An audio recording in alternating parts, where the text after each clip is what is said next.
Les gens ne savent pas comment ils veulent être aimés.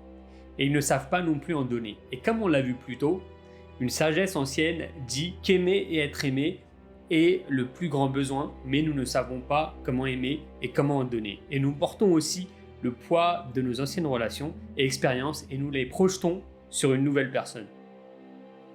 Des idées telles que si cet ex me traitait comme ça doit vouloir dire que tous les hommes ou toutes les femmes sont comme ça. Ce qui veut dire que maintenant que je suis avec cette femme, je vais la voir à travers le prisme de mon ex. On recherche à reproduire notre expérience passée, n'est-ce pas? Exactement, oui. On se dit alors que cette personne est comme ça pour telle raison. Exactement, vous approchez chaque nouvelle personne à travers votre précédente expérience, ce qui n'a pas de sens. Car vous ne voyez pas ça comme une toute nouvelle expérience avec des leçons tirées de l'ancienne relation pour vous-même, mais au lieu de cela, vous projetez cela sur l'autre personne. C'est la raison pour laquelle nous avons du mal à avoir une connexion forte.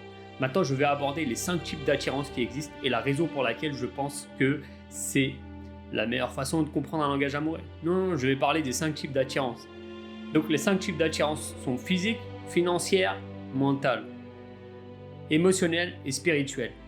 Et je vais expliquer ce que j'entends par là. Physique, c'est évident. Il ou elle est belle, je suis alors attiré par cette personne.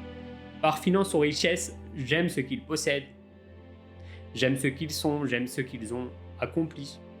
J'aime qu'ils soient allés à Princeton ou Harvard. J'aime qu'il ou elle soit une scientifique ou PDG. J'aime le fait qu'elle soit un mannequin. En résumé, vous aimez leur statut, donc vous êtes attiré. Et la troisième chose qui nous attire, c'est les facultés mentales des gens. C'est comme être attiré par l'esprit de quelqu'un, comme si vous aimiez sa façon de penser. Vous aimez sa façon dont ses pensées se construisent, ça vous attire. Le quatrième facteur est émotionnel. C'est quand vous êtes attiré par l'intelligence émotionnelle de quelqu'un, quand vous dites « Oh, il est attentionné, compatissant, je me sens soutenu, il y a tous ces traits. » Et le cinquième point et le dernier est spirituel, vous sentez que vous êtes connecté aux valeurs de cette personne à un niveau très profond, comme sentir sa façon de vivre. Les 3 premiers critères, je les assimile à l'affinité et les 2 derniers, je les assimile à la compatibilité.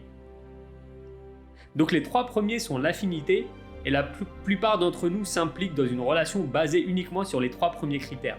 Mais voici le problème, vous pouvez ressentir de l'affinité plusieurs fois par jour. Vous pouvez en ressentir avec la réceptionniste, vous pouvez sentir cela avec votre coach sportif, avec le barista du café également, vous pouvez ressentir ça avec le serveur ou la serveuse, vous pouvez ressentir ça n'importe où.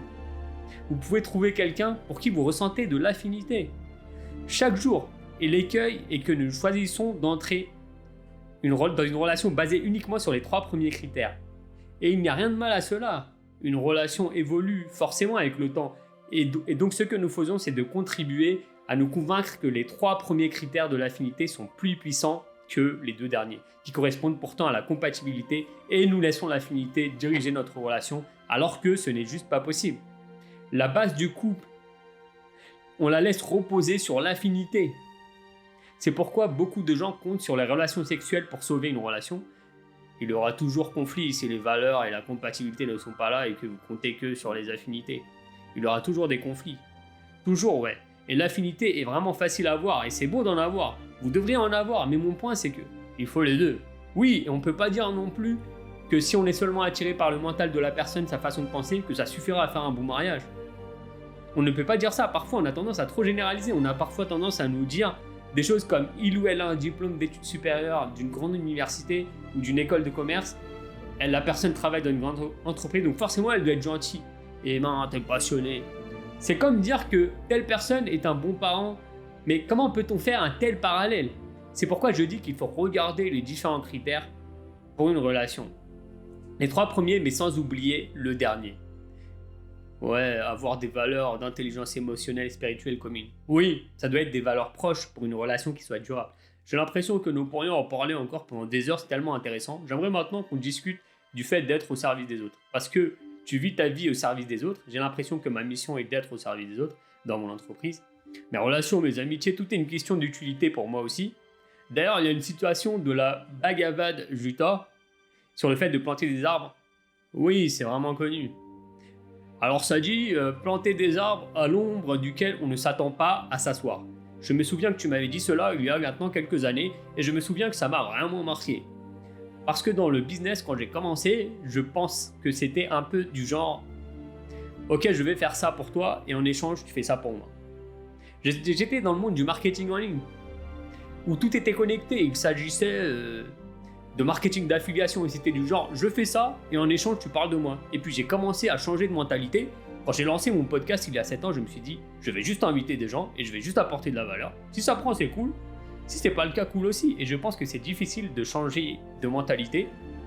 Mais c'est tellement gratifiant de dire qu'on donne et qu'on est au service des autres. Et de vouloir littéralement voir les autres réussir, qu'ils vous aident ou pas en retour.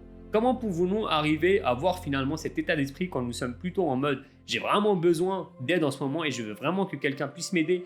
Je ne veux pas continuer à donner toute mon énergie aux autres sans qu'il y ait un retour. Comment pouvons-nous équilibrer cela? C'est une question vraiment intelligente parce que je pense que le challenge est que nous devenons parfois trop compatissants envers les gens à certains égards.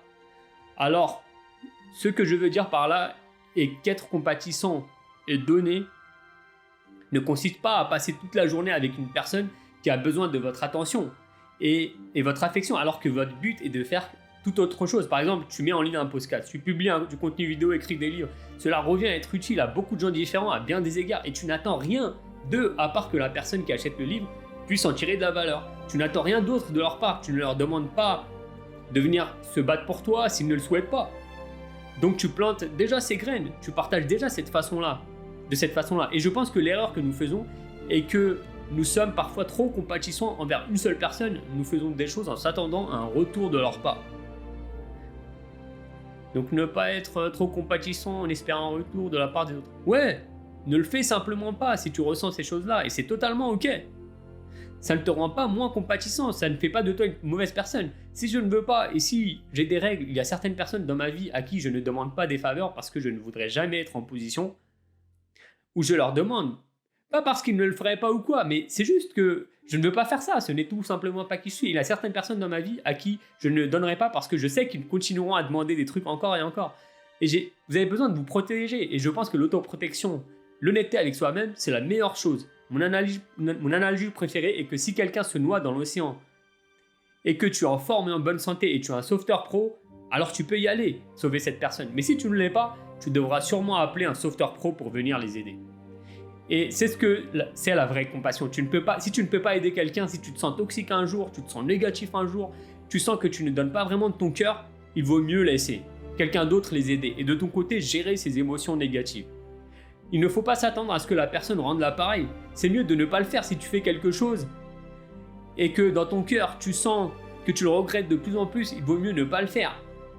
Parce que devine quoi, tu n'étais pas vraiment en compassion avec cette personne quand tu l'as fait. La compassion est une question d'intention, ce n'est pas une question de résultat. Par exemple, 2 personnes pourraient donner le même montant à une œuvre caritative. Une personne le donne par intérêt public et une autre le donne parce qu'il se soucie des enfants. Qui est le plus heureux? Celui qui a donné pour les enfants. L'argent des 2 personnes a eu le même impact.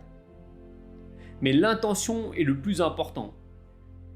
Donc, si vous aidez quelqu'un à contre-cœur en vous disant « Qui sont-ils pour me demander cela? Je ne les apprécie même pas, ils ne m'ont jamais aidé et je les aide. » Devinez quoi? Ce n'est pas de la compassion.